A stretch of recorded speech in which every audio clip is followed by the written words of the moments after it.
안녕하세요. 인생커닝입니다. 네, 오늘은 인간관계 하다 보면은 정 떨어지게 하는 그런 분들이 있으시죠. 공통적인 특징에 대해서 오늘은 다뤄보려고 합니다. 반대로 생각하면은 우리가 이런 행동을 상대방 앞에서 하게 되면은 부정적으로 보일 수 있다라는 의미이기 때문에 이런 행동을 하지 않겠다는 취지에서 말씀을 한번 드려보도록 하겠습니다. 네, 첫 번째는 제가 제일 정이 떨어지는 분들이 위선적인 사람들이에요. 신뢰를 하지도 않고 한자 표현으로는 표리부동한 사람? 이렇게 표현을 할 수도 있을 것 같아요. 실제로는 욕망에 가득 차 있으면서 애써 자신은 욕망에는 상관없는 듯 초연한 척 말을 하거나 욕망을 추구하는 사람들은 비판을 하시는 분들도 있죠. 정의나 사회가치 등을 부르짖으면서 실제로는 돈 욕심으로 가득한 사람들, 이런 모습을 보게 되면은 정이 떨어지게 되는 거죠. 제가 과거에 봉사활동을 할 때도 하시는 분들 중에서도 오래 하셨던 분들하고 이야기를 나누면 그분들은 솔직하게 이런 얘기를 하셨어요. 내가 좋아서 한다. 내가 행복하려고 하는 거다. 남 위해서 하는 거 아니다. 이렇게 얘기를 하시고 분명 타인에게 기여하겠다는 마음도 있으셨을 텐데도 본인의 어떤 생각이나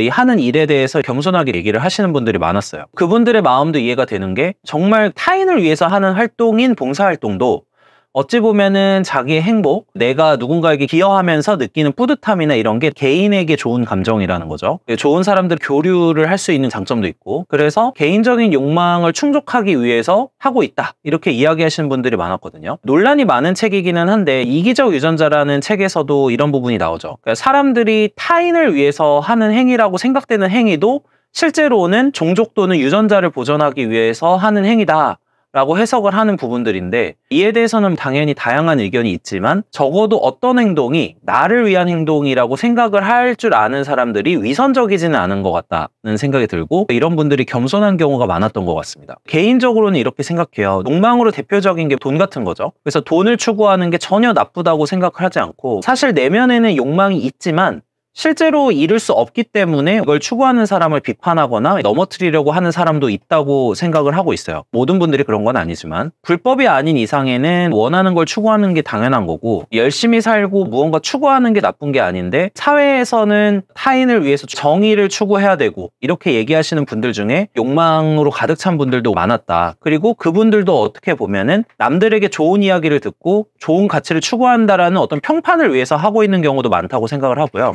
실제로 부자를 비판하면서 본인은 부를 추구하고 있는 사람들도 있는데, 자신의 삶과 말이 일치하는 사람들, 이런 분들이 위선적이지 않고 훨씬 좋은 분들이지 않을까, 이렇게 생각을 하고 있습니다. 두 번째는 매사에 부정적인 사람인데, 이런 분들을 만나면 기분이 좋아지기가 어렵죠. 제일 대표적인 게 우리가 하는 모든 말에 부정적 의견을 개진하시는 분들, 계속해서 반박하려고 하는 분들, 이런 분들인데, 물론 무슨 학회라든지 의견 개진이나 토론을 추구하고 유도하고 있는 이런 모임은 별개겠지만, 일반적인 관계에서 이야기를 나누다가 이런 식으로 태도를 가지고 있으신 분들을 만나면 조금 정이 떨어지는 게 아닌가, 이렇게 생각을 좀 하게 됩니다. 물론 이야기를 나누다 보면 다른 견해를 가지고 있을 수도 있고, 그리고 이를 이야기하는 게 나쁜 건 아닌데 모든 대화가 이런 방식이면 가까이 하기가 좀 어려운 거죠. 그리고 똑같은 반론을 제기한다고 하더라도 상대방의 기분이 나빠지는 거를 이제 생각을 하면서 표현을 되게 부드럽게 하신다거나, 이런 분들도 생각보다 많은데 이렇게 못하는 분들도 있고요. 사실 상대방이 대화를 하는 데 있어서 상대방이 부정적이라는 거는 나의 이야기에 집중하기보다는 자신의 이야기에 집중을 하고 있는 분들이 많다는 얘기고, 자기 생각만 하고 있기 때문에 상대방 이야기를 부정할 수 있다, 이렇게 생각을 하고 있어요. 그리고 동시에 그 사람 본인이 우월하다고 생각을 하는 거고, 그 우월이라는 거는 모순적이지만 자신이 가진 열등감에서 나오는 것 같기도 합니다. 세상 전체, 사회에 대한 부정, 상대방의 이야기에 대한 부정으로 이야기가 전개되면은 사람을 만나고 싶어하는 사람이 점차 없어지겠죠. 부정적인 에너지를 받기 위해서 사람을 만나고 싶은 사람은 없기 때문에. 그리고 생각이 드는 거는 매사에 부정적인 분들이 모든 것에 비판을 하거나 부정하는 게 본인이 똑똑하고 지적인 것처럼 보이기 때문에 그러시는 분들도 있는 것 같아요. 이게 현학적이라고도 표현할 수 있을 것 같은데, 무언가 비판을 하고 이래야지 똑똑해 보이는 부분인 거죠. 근데 저는 부정보다는 긍정이 대화에는 좋다고 생각하고 있고, 다른 의견을 개진한다 정도의 의미로 말을 할 수 있는데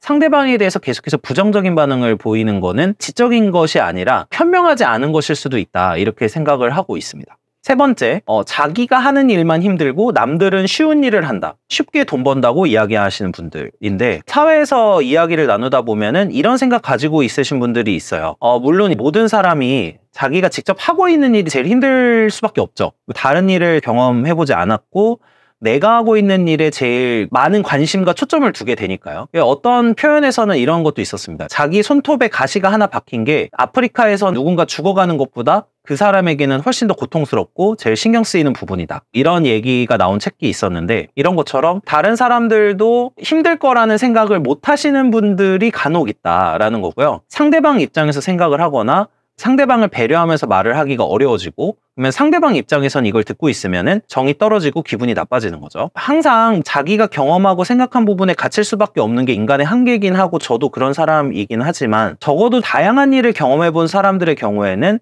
자기가 하는 일만 힘들다라는 생각은 덜한 것 같아요. 그리고 다양한 세계의 사람들과 이야기를 나누다 보면은 훨씬 나보다 힘든 사람이 있을 수도 있다, 힘든 일이 있을 수도 있다라는 걸 알게 되는데, 겪은 세계가 조금 너무 좁았던 사람들이 남들이 하는 일을 쉽게 생각하는 경우가 많았던 것 같습니다. 그래서 저는 이 부분 때문에 20대 초반에 다양한 일을 해보는 게 중요하다고 생각하는데, 다양한 일을 해보는 게 내가 진로를 찾고 적성을 찾는 것에도 도움이 많이 되지만 또 하나 장점인 부분은 타인을 이해하는 데도 도움이 많이 되는 것 같아요. 다양한 업무나 다양한 사람을 계속해서 경험해보는 게 세상에 대한 이해의 범위도 넓힐 수도 있고, 또 거기에 따라서 본인이 원하는 일이나 적성이나 이런 것도 찾을 수 있다고 생각하는데, 보통 내가 하는 일만 힘들고 남들이 하는 일을 쉽다 이렇게 생각하시는 분들이 경험의 범위가 좁은 분들이 많은 것 같아요. 그러다 보니까 타인이 하는 건 다 쉬워 보이고, 타인이 하는 일에 대해서 자신의 열등감을 표출하게 되고, 나만 힘들구나, 너는 쉽게 돈 버는구나 이러면은 어떤 사람도 말을 들었을 땐 기분이 나빠지죠. 상대방이 하고 있는 일의 가치나 노력을 무시하는 것과 똑같기 때문에 이렇게 되면 사람의 말을 들으면서 정이 떨어지게 되는 것 같습니다. 네, 오늘은 정이 떨어지게 만드는 사람들의 유형에 대해서 한번 말씀을 드려봤는데, 저 또한 이런 사람이 되지 않기 위해서 노력을 많이 하고 있고, 자기만의 세계에 갇히지 않는 사람, 그리고 스스로 솔직하지 못하고 외적으로 보이는 이미지만 고민하지 않는 사람이 되기 위해서 노력을 하는 게 좋은 것 같다라는 생각을 하면서 살아가고 있습니다. 시청해주셔서 감사합니다.